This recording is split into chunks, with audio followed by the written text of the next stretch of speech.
My computer says 6:30. I know the city clerk can block. You ready, Kim? Think of her name. All right. Yeah, West too. Welcome back. Welcome back. Welcome to anybody who was watching us on BevCam at 1:30 this morning. We're still here. We've changed our clothes. This is the purpose of this meeting is a special meeting of the Beverly City Council for the purpose of voting on the proposed FY23 budget. Kim is ready in the booth for BevCam. And special thanks also to Kim, who hung in here with us all the way till 1:30. So Ms. Kent, a call to order, officially called to order this special meeting of the Beverly City Council, Tuesday, June 28th, 6:30 p.m. Ms. Kent, will you please call the roll? Bowen. Here. Crowley. Here. Feldman. Here. Hausman. Here. Rand. Rotundo. Here. St. Hilaire. Here. Sweeney. Here. And Flowers. Here. Thank you, Ms. Kent. Councillor Feldman, will you lead us in the Pledge of Allegiance?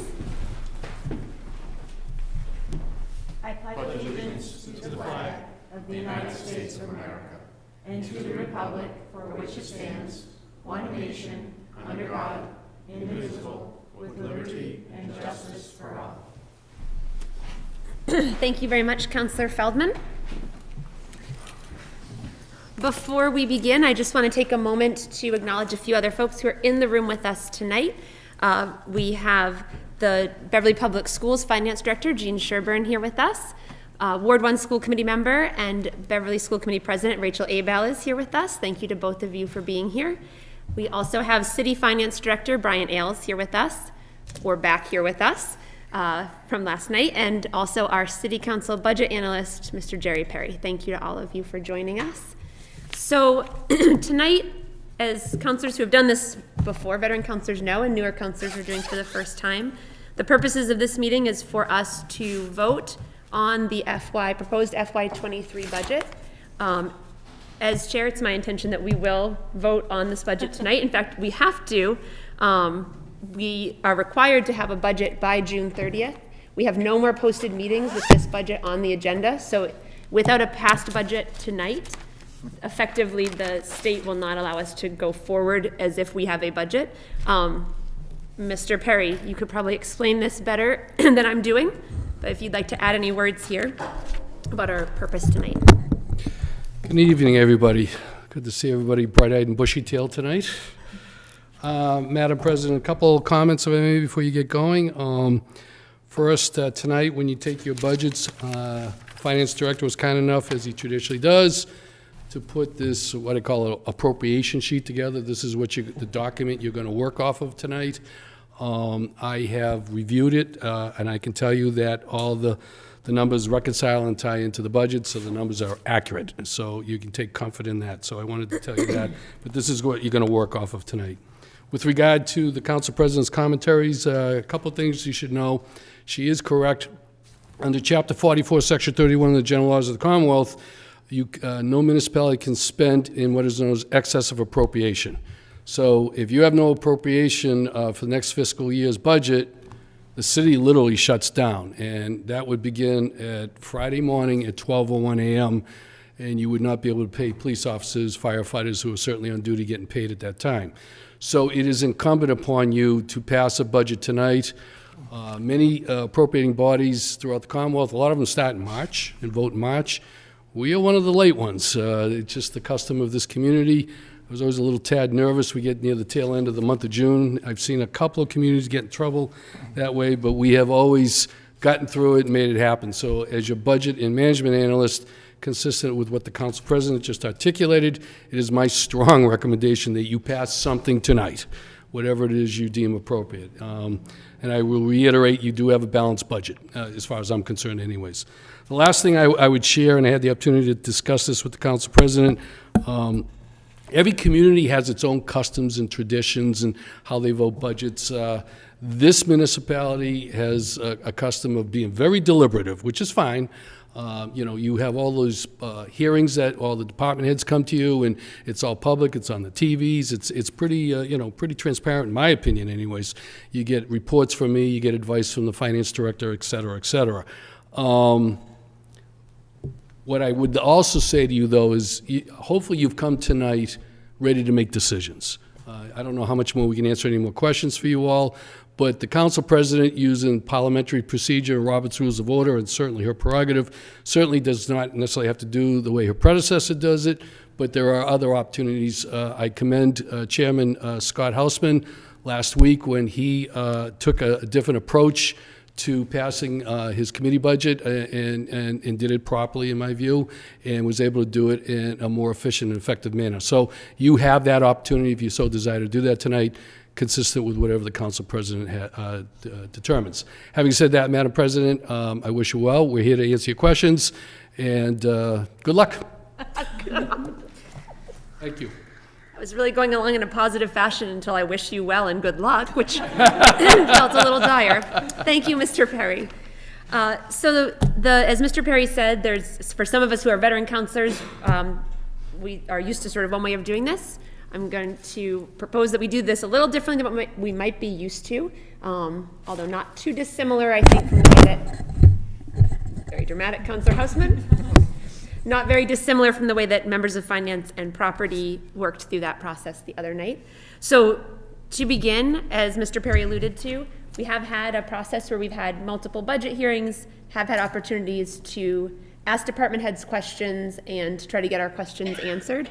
Tonight really is about a decision-making night, so I'd like to just begin by, if there are counselors who would like to make a general, just if you have a general statement, opinion, insight about the budget, I'd like to start with that, give everybody a chance to make, if they have a general statement, we'll begin there. So is there anyone who has just a general overarching statement that you'd like to make about the budget? From there, I will go to asking if anyone has any proposed amendments. But let's just start with anyone who may be prepared just to make a comment on the budget. Councilor St. Hilaire. Thank you, Madam President. I just wanted to take a minute to thank Finance Director Ailes, our budget analyst, Mr. Perry. Enjoyed the conversations. I think for me, as I've stated, I think a few times throughout the process, there's a lot to like about the budget. You know, I think we've got an opportunity with the one-time ARPA funding to make a difference and think differently this year.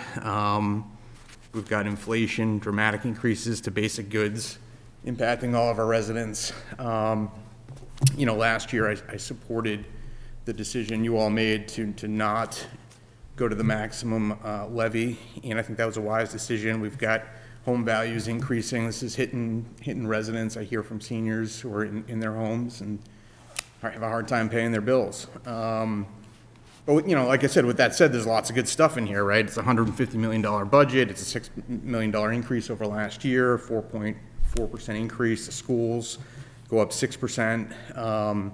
We're adding 25 positions. You know, everybody you know, I support the mental health positions in our schools, patrolmen. The record level of road and sidewalk spending, you know, I think we all heard loudly from our constituents that was important. I appreciate the mayor and the finance director finding additional resources to fund that. So I guess, you know, as we go through the process, this is to me this sort of conundrum I find myself in, and, you know, I guess I'm open to conversations throughout the evening on different line items. I'm sure I'll bring some things up. I look forward to hearing other people's thoughts. We've had a lot of discussions. There's a lot in here. I'm sure all of us would, you know, if we were in his shoes, do maybe slightly different, so we all have opinions. So I look forward to this final kind of process. I know we've had a long couple nights, but I think it's important that we kind of do a thorough job. I see this as the top responsibility of a counselor and of the city council as a body, so appreciate everyone's comments tonight. Look forward to hearing them. Thank you very much, Councilor St. Hilaire. Other councilors with a general comment on the budget. Councilor Bowman. Thank you. And it was probably anticipated when I came with handouts that I'd have some general comments. And also just want to share my thanks for the work that I know went into creating this budget from across city departments and the great conversations that we had through the hearings with each department head. And I know I have learned a lot through this process. And so as we're sort of coming to the end of the process, I've been trying to take a step back. We've been looking kind of line by line through the massive book. And it's very easy to get, I think, distracted and lost in those weeds as a detail person myself. It's very easy. So try to sort of take a step back and think about how can we as a council communicate after tonight out to the city what it is we are supporting when we take our votes. And so try to map out just some visuals. They were drawn from what had been included in past Beverly City budgets but was not presented to us this year. Drawn from what other cities around us present. Drawn from graphs you can create on the state's Department of Local Services website in a few minutes, and drawn from, graphs I created by working through the physical printout copies that we had and reconstructing some spreadsheets that I could manipulate and draw some kind of trends out of. And really, I think what I want to just say at the outset is, as Councilor St. Hilaire said, there is a lot to like in our city finances. We are in really good shape compared to a lot of communities around us. And I think that puts us, and especially us as councilors, as, in contrast to the role of the mayor in preparing this budget, but puts us as councilors really in the position of communicating out the successes of what our government is accomplishing with the funds taxpayers put into our collective resources, and talking about what our goals are for that real wealth of resources that we collectively have amassed. And, I think the story that our budget document tells is about investing in education, investing in public safety, less investment in community services, which worries me at a time when those needs are so great. And doesn't, our budget doesn't really tell the story yet of the longer term investments we can and should be making, how year by year operations tie to our long-term capital plans, how when we're tucking money away in capital funds, we actually intend to spend that, when and how. And that level of sort of setting goals up front, reporting on them the next year, setting new goals, our school department does, and doesn't show up in the budget as presented. So I didn't put this together to, pinpoint specific line items to change, though I'm eager for that conversation as well and hearing people's views, but really just think it's important for us to understand what it is, what story we are telling with this budget, and important for us as a full government to be transparent about that and to be accountable for it a year later. So my hope is that this is helpful to people, both on the council and in the public, that we can make it a practice as a council to take this upon ourselves to do and communicate if it's not done already. And my hope is that next year's budget, particularly with additional finance staff, includes goals, includes summaries by department of what has been accomplished with the past year's funds, includes what changed throughout the year, lets us celebrate the good things that happened, which are sometimes hard to find and tease out in our hearings, and lets us think about where there are more opportunities. And if we get this same book next year, I'll be approaching the budget process in a very different way. I think this year is very much a learning year for me, and I know it's been a difficult year in the finance department and in the world. So it's not going to stop me this year from, supporting the budget largely as it is, but it would next year, because all of this is possible to do. It's possible to tell that story, and I think it's incumbent upon us to do that. Thank you, Councilor Bowen. Thanks. Other councilors with the general, Councilor Hudson. Thank you, Madam President. I would like to echo my colleagues' comments of thanks to the finance director, who does yeoman's work and I think does an outstanding job for the city, as well as our budget analyst, who I think serves not only an important, but also a very value-added role for the council and frankly for the city. And there has been, I think, a good collaborative but arm's length relationship between the budget analyst and the finance director, of clearly communicating disagreements and pushing, but I think it's done in a constructive way. So I think there's creative tension there, which I think is very, very valuable for the city. I know that as chair of the financial forecasting for the last 3 years, one of the things that we have talked a lot about, and I have pushed the finance director on very strongly, and through that, hopefully through to the mayor in terms of asking for resources, is that we get something very much like this, visuals, as a way of communicating to the general public. Oops, wrong one. Visuals as a way of communicating to the public in a way that, if you will, with all great affection and respect, the bean counters don't necessarily look at the world in this kind of way. They look at spreadsheets and they're very comfortable with that. The general public, I think, by and large, there may be plenty of people who are very comfortable and facile in dealing with spreadsheets, but I think the general public is far more receptive and able to digest and understand this kind of a presentation of the budget. And so, as Mr. Ailes knows, I have very strongly and consistently pushed for something like this. I wouldn't stop with something like this. I think there's more room for improvement in communicating the nature of our budget to the general public to help them understand, and that would be not only the numbers but also the process. And that's why I have strongly supported the administration's ask for, as supported by our budget analysts, for Mr. Ailes to have an assistant. And I believe I've gotten a commitment from Mr. Ailes, and I'm going to state that I have, and if I haven't, he can contradict me.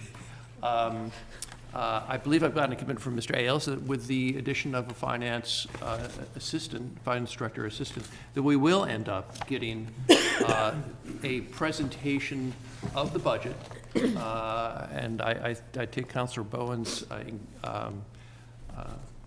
approach to heart. I think setting a goal is a very good way to put it, as rather than just sort of an indefinite at some point.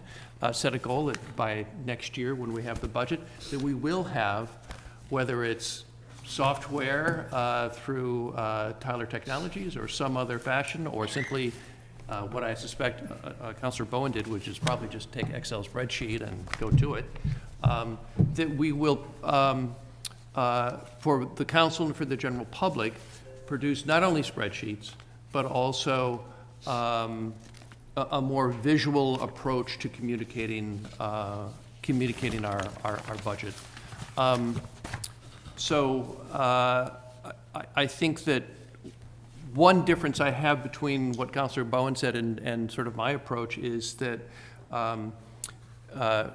notwithstanding our collective expertise and ability, we are part-time employees. We don't have access in the same granular fashion as the administration does, and I would say that really the onus is on the administration, not on individual or collectively the council, to push, to produce these kinds of visual aids to help communicate about the budget, both in substance and procedurally. So I do hope, and Mr. Ailes can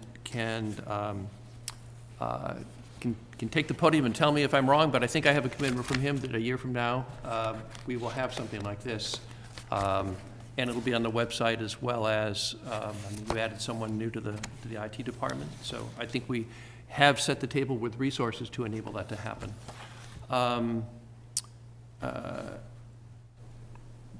One other aspect of sort of the difference between what Councilor Bowen has suggested, and I think this is terrific, and I appreciate it, and thank you for doing this. In terms of reports and goals, is something that's sort of been relatively below the radar, but I have mentioned in the past, which is the mayor's reports. So for 250 years, Beverly has produced bound volumes of the mayor's reports, which is a report from every single department head of the accomplishments of that year. I don't know that I don't think they have set out goals, but the accomplishments. It includes, sort of a review by the mayor's office of what's been done, and then a compendium of reports from the various different departments. We had those for 250 years. The last 20 or so years has been missing. I know that the mayor's office, in my conversation with them, has been working on collecting and getting to the clerk's office and by extension to the council, whatever we presently don't have available in the clerk's office right now, which basically stops at 1969. I spoke with the mayor's secretary today.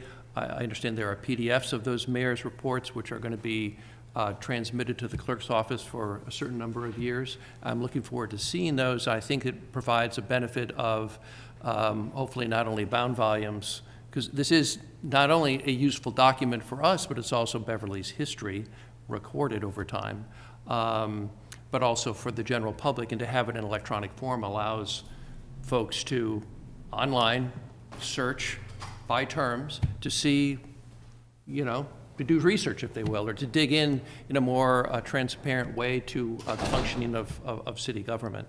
So I appreciate the willingness of the mayor to work towards the goal of recovering those and getting those in their proper form, because I think really that the kinds of things we're asking for belong as a responsibility of the administration and the executive branch more so than the more than us on the legislative side.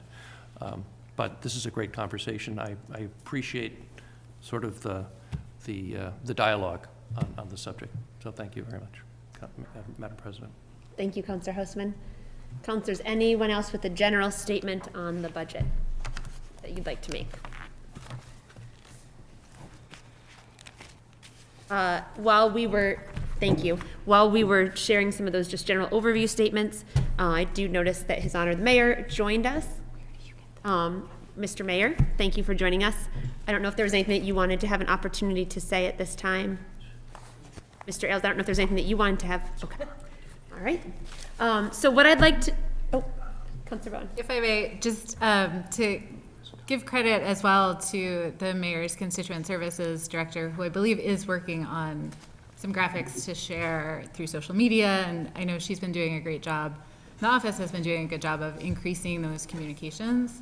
So I think that progress is there, and I'm happy to see it. And I think we're telling the same story, so being able to coordinate in that way, I think is helpful. Thank you, Councillor Bowen, and it's always appreciated to give credit where it's due, and so to hear that great work from Ms. Jacobson is important, so thank you. So what I'd like to do, Councillor Hausman, and this is, I really am going to move on to the next thing because we're not going to do a lot of back and forth. We all made our general statement, but if you'd like to go one more time. Not a general statement.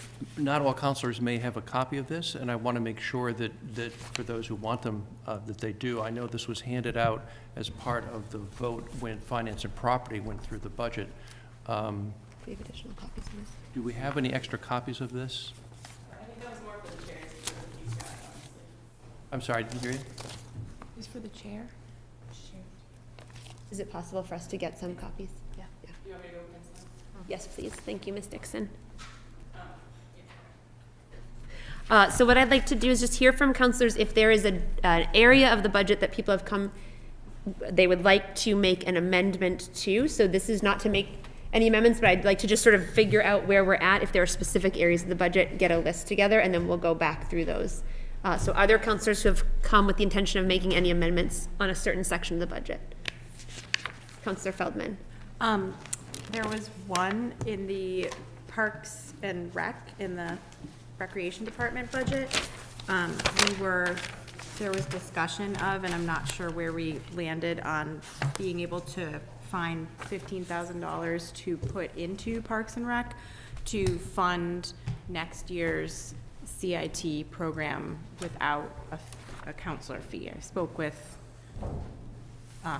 John Padall in Parks and Rec, and I know Counselor Rand had some discussions about with the Finance Department, so we were looking to move $15,000 into funding that specific line item in the budget for next year. So we'll come back to that. Thank you. I'm just going to take the general areas and then we'll come back to each one. So Parks and Rec, thank you, Councilor Feldman. Are there other councilors who have come prepared to make amendments on a specific part of the budget tonight?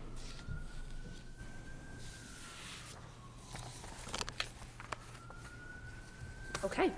Well, then let's go to Councilor Feldman's question about Parks and Recreation. I'm not sure, Mr. Mayor, if you might be prepared to comment on Councilor Feldman's question about specifically money for CITs. Sure, just a couple of thoughts. I think we've had this conversation a couple of times in different forums.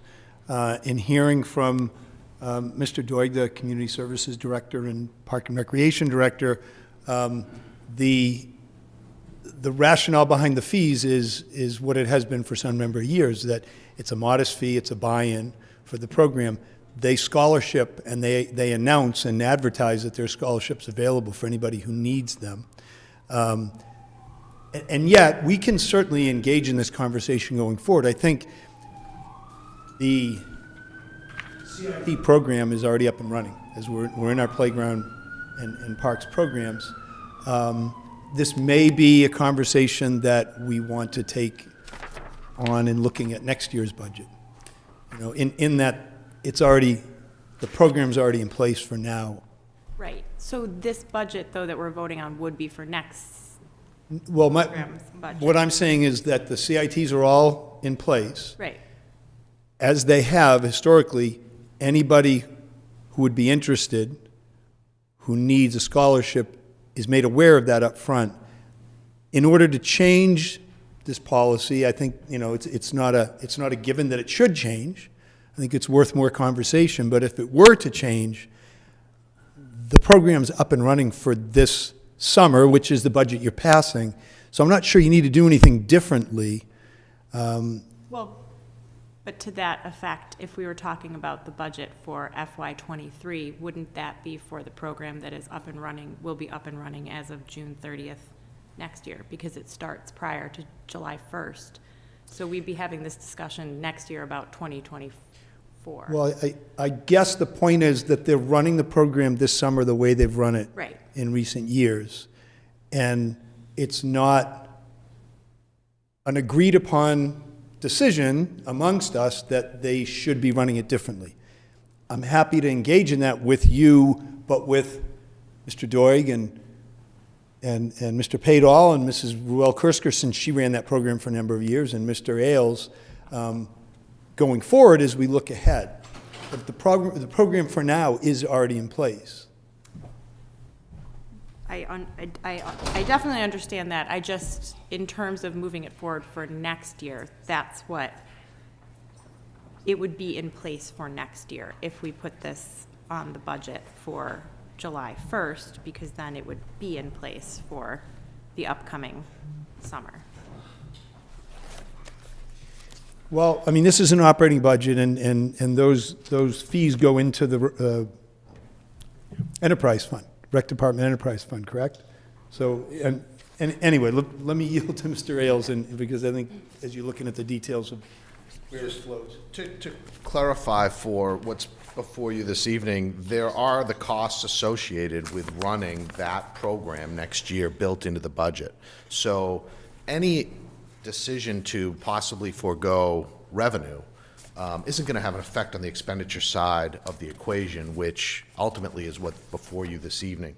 So I guess procedurally, I don't know what type of amendment we could even put in place, even if we decided to, that would support the program, because the costs are already built into the budget.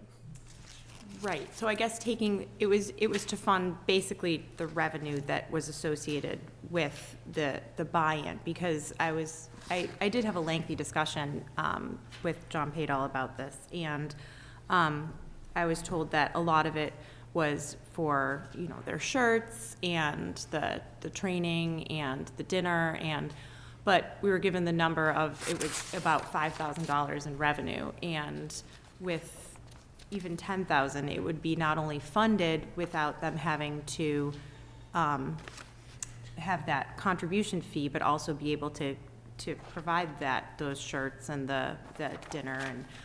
And I guess I understand there's scholarships, and I understand there's never been any barriers to those scholarships, but I think it sets the wrong tone for work and valuing work in our community and the budget that we're building. And it's so minimal that part of me is like, why won't you just take the $10,000 to the Parks Department to eliminate this fee? Because, and I do understand that, you know, part of the reasoning was that if there was a buy-in, then there would be more commitment to the program. But I don't see how for a 13, 14-year-old that's necessarily part of the equation if your parents are paying this fee. And it seems like we could give it a try. It doesn't seem like it would hurt anything to give it a try, to do it differently. And that's my reasoning on that.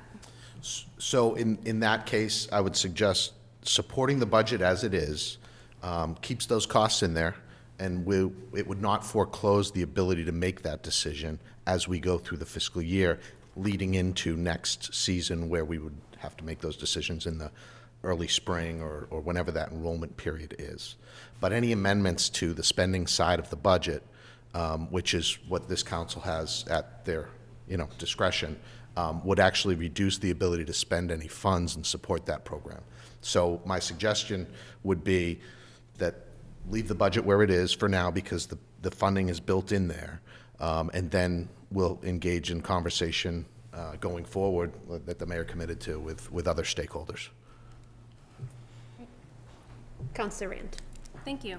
So I also support the looking at the program, how the CIT program is operated, and maybe it's time to really sit down with Mr. Doig and his department and really consider how those programs are operating anyway, right? If they're so limited that they couldn't take, you couldn't take that $10,000 out of the enterprise fund, then I think they're worth reconsidering the way they're operating and functioning.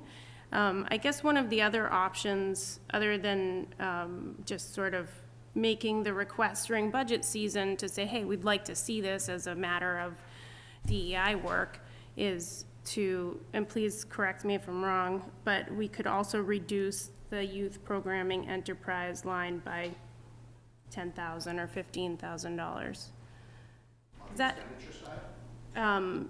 No, let me see. Help me out. So we have, I know that our voting on revenues is sort of not the legally binding part of our vote, but if we're looking at the recreation enterprise funds,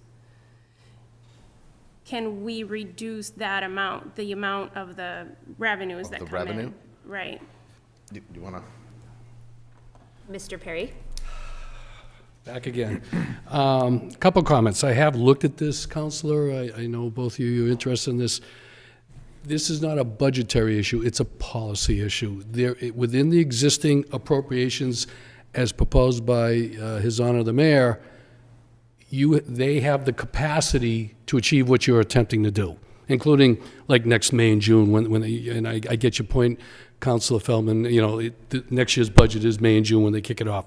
It is a policy decision.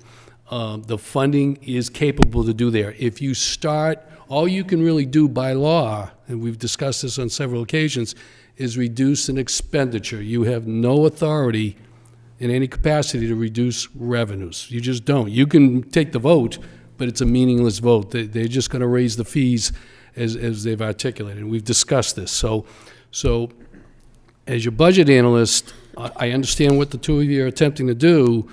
If you're attempting to get that done, my strong advice would be is to corral the mayor, he's right in front of us here, and try to convince him and his department head to change it from a policy perspective to get where you want to go. If you try to cut expenditures, which you have that authority to do, it seems to me it makes it even more problematic to achieve what you're attempting to do in the first place. So my advice as your budget analyst would be to kind of buy him a cup of coffee, schmooze him as best as you can, try to convince him in a meaning to achieve your policy initiative. But I don't see how you're going to get to where you're attempting to get to by cutting a budget. Councilor Rand, you had a follow-up. Yes, thank you. Thank you so much for your guidance on that. I feel like every year I forget that we can't cut revenues, and you kind of want to be able to play with that, all of the budget. I guess, just to follow that up, my sincere hope is that some of the funds allotted in the DEI line item could be considered to support the CIT program. I really do think, and I know Councilor Feldman had her eye on this since the audit work started, and a number of us councilors have sort of highlighted this as an area where we could easily have a positive effect on the young people in our community becoming leaders in our community, and that's a lifetime effect that we're having on young people. Yeah. So, if I may, Councilor, just to reiterate some of the comments I made in the beginning of all this, as you know, you can reduce a budget. You have that ability. Right. And I hear what you're attempting to do. You would like to take it from, let's say, one pot of money and put it in the other. Unfortunately, the statutes does not allow the city council to do that.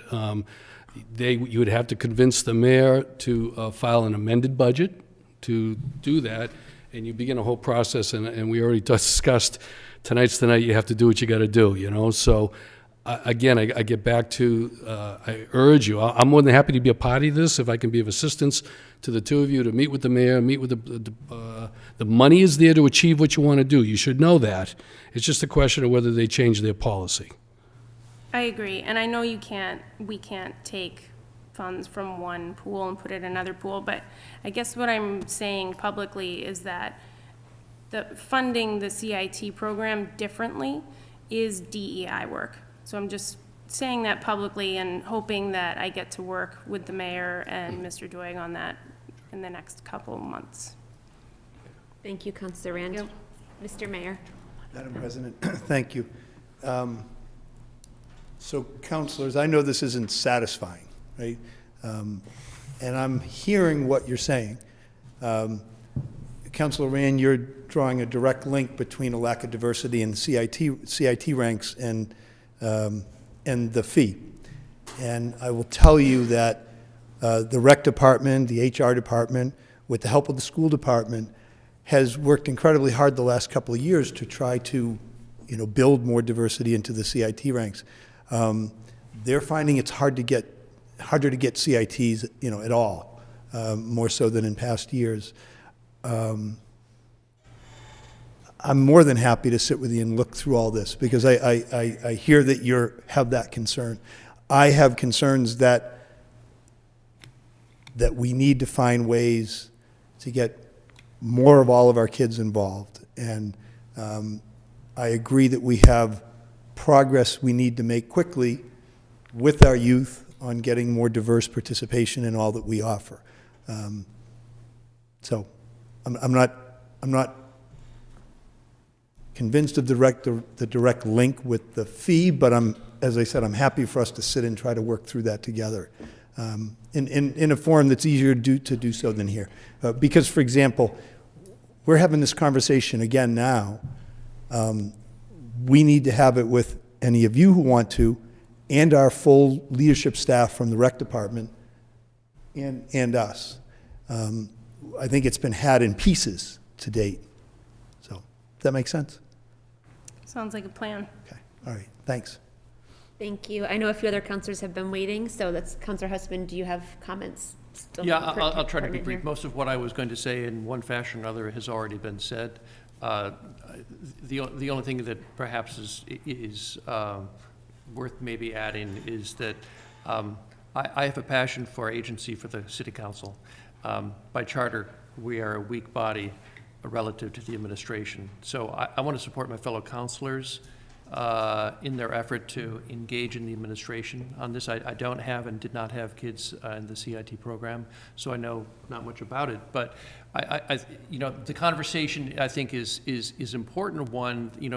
The idea that I've heard from Mr. Doig is that by having the fee, it creates buy-in and commitment, and that's for him an integral part of the project, a program. And yet, when Councilor Feldman says, well, for a 13-year-old, their parents are really paying that, so really is there buy-in? I think that's a really valid point. So I support my fellow councilors in their efforts to engage with administration. I'm very happy to hear from the mayor that a fulsome conversation with all of the affected parties he is open and committed to having, so that they can, because this is not a financial decision, this is a policy decision. So I'll state at that.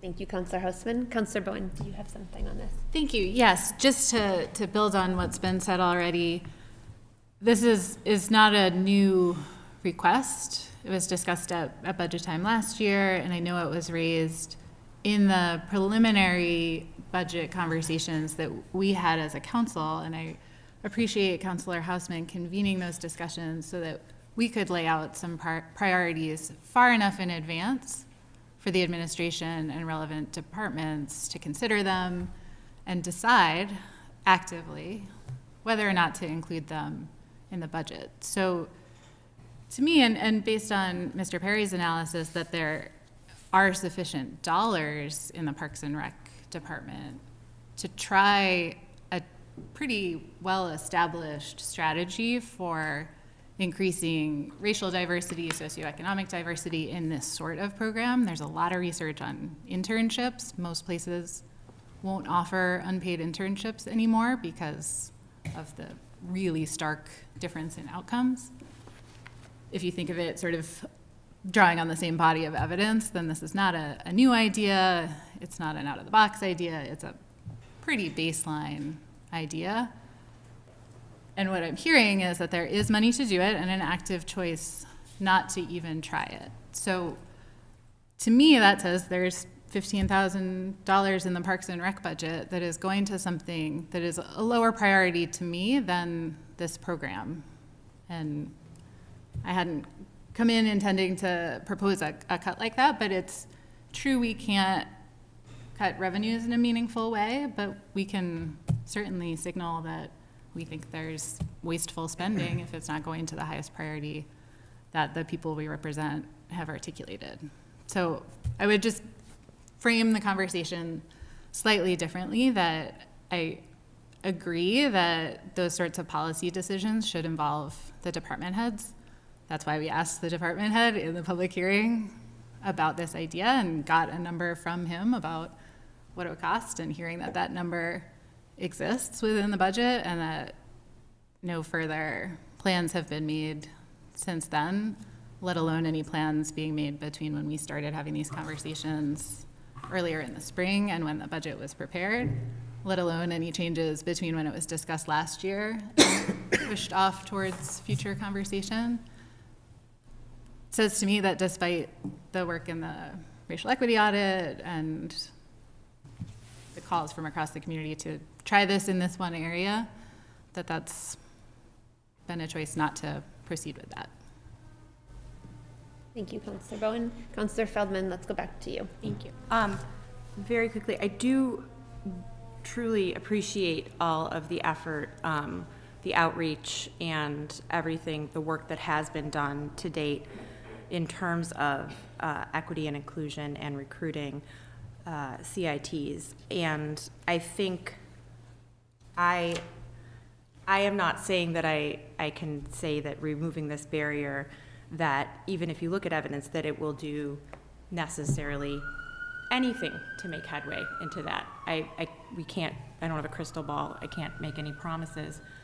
But I guess my disappointment lies in the unwillingness to seem to try for something that seems that, as I've heard from the Parks and Rec Department, and again here tonight, that it's very hard to recruit CITs. So I'm disappointed and confused that we wouldn't try something new, which would be removing this barrier. So I am a little disappointed that after what seems like about a year of talking about this, that there's an unwillingness to try for something that's really such a nominal cost in the budget. But I do understand that it's policy, and we don't have oversight of the policy, so I will continue to work with the department heads and hopefully have a discussion about this at a later date about the program. Thank you. Thank you, Counselor Feldman. So there are no other counselors prepared to make an amendment to change an area of the budget tonight. Is that correct? Seeing none, then I would entertain a motion to approve the proposed FY23 budget as presented. So moved. Second. Any further discussion? All those in favor? Aye. Any opposed? All right, the motion carries 9-0. So I guess we're done here. Do we need to do the water and sewer separately? Mr. Perry, could you just, sorry, I should have asked you more officially. Mr. Perry, do we need to do water and sewer separately? In my opinion, no. You have passed the entire budget as proposed, which includes water and sewer as well. It's everything. So in my opinion, you have a now fully balanced budget. You're ready to go in FY23. The budget, as you voted it, would be accepted by the Department of Revenue, and in my opinion, I would recommend you adjourn. Thank you, Mr. Perry. Well, I did not say this at the outset, other counselors did, but I will just offer my thanks to everybody who worked on this process, everybody who presented to us, department heads, schools who worked on their budget diligently to put it as part of this budget, Mr. Ailes and his team, and specifically counselors. This has been a really busy season in the life of the city, and you all have been dedicated and diligent in your work, and so I think thanks to each of you is also in order. Counselor Houseman. Yeah, I just want to mention that for the next budget season coming up, that I will once again convene the kind of conversations we had with the administration. I will do it earlier even this year, because I think that I think we made a lot of good progress in that process this year, and I'd like to see that continued. So that's my commitment to my colleagues, that we will be able to engage in these conversations right along when we start the next budget season. Thank you, Councillor Husband. I agree. I think that was an important piece of the process, and I look forward to continuing it, making it part of our process, as Councillor Bowen alluded to. Our next meeting is tomorrow night at 6:30 p.m. We have a posted public hearing on some parking and traffic changes, and we will also be setting one more public hearing that will happen during the summer. No, we won't. That's on Thursday. We also have a meeting on Thursday at 6:30. With that, I would entertain a motion to adjourn. So moved. Second. All those in favor? Aye. Thank you very much. We're adjourned. I say I feel very